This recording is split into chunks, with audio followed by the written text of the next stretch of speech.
Some of the basic techniques that I'm going to discuss and demonstrate today are ways to blend, splatter, and drizzle paint. A good way to keep your acrylic paint moist is by lightly misting your palette with a spray bottle filled with water. A basic way to blend paint is commonly done by using a cross-hatching method and applying paint using an X motion with your brush.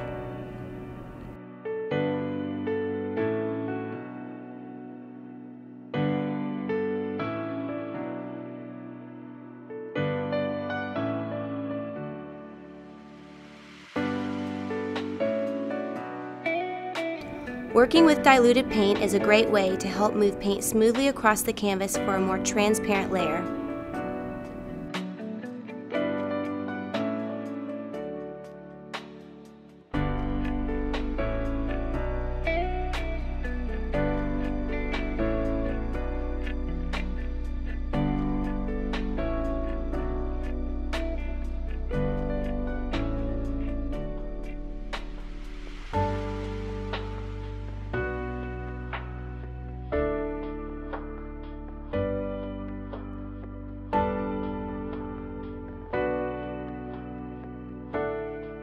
Another blending technique I like to use is scumbling, which is building layers of broken color on top of each other to create texture, depth, and richness to the painting using a round brush.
A fun technique I like to use is paint splattering.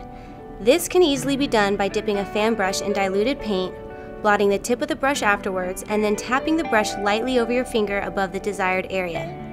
You can also create this effect using a toothbrush, dipping the tip in diluted paint, pointing the head downwards towards the desired area, and fanning the bristles with your finger, creating a speckled, splattered look. for snow or stars.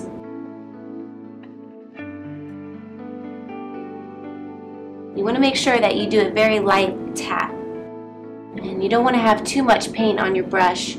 Just a little bit of paint, then lightly dip the bristles on the side to get off any extra paint.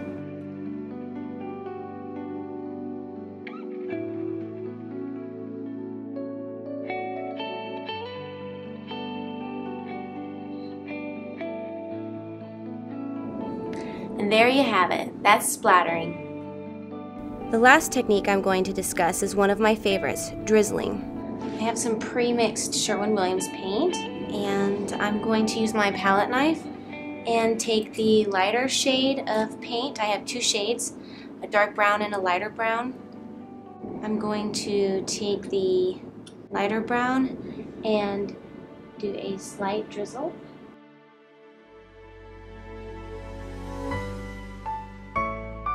You basically just let the paint fall naturally, using your wrist and a slight motion to guide the falling paint to create the intended image.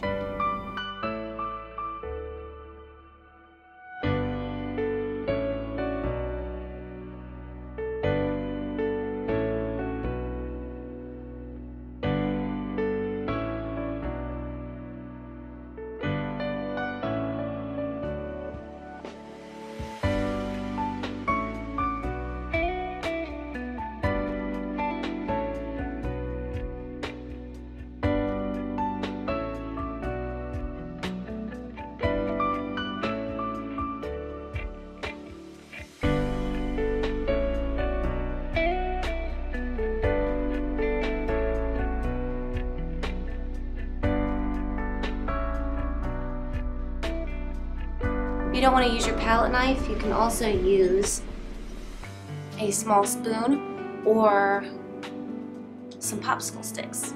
I'm going to take my darker paint and I'm going to fill in some of my tree.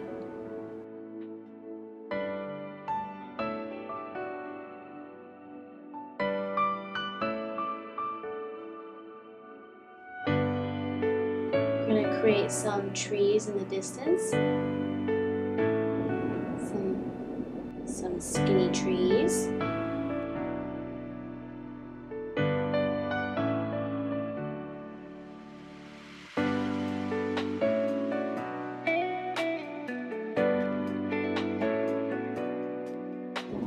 What I love most about drizzle paintings is that it doesn't have to be perfect. The paint goes where it goes, and with trees, you can do your branches whichever way you want.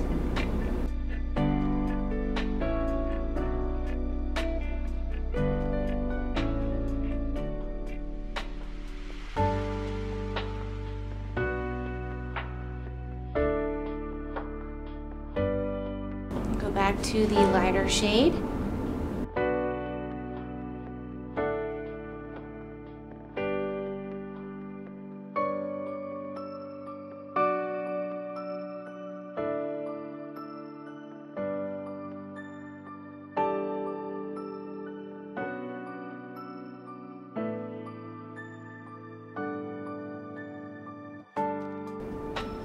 And there you have some drizzle paint. Thank you for joining me today on learning the basic techniques of painting with Miko Spark TV, because Earth without art is just eh.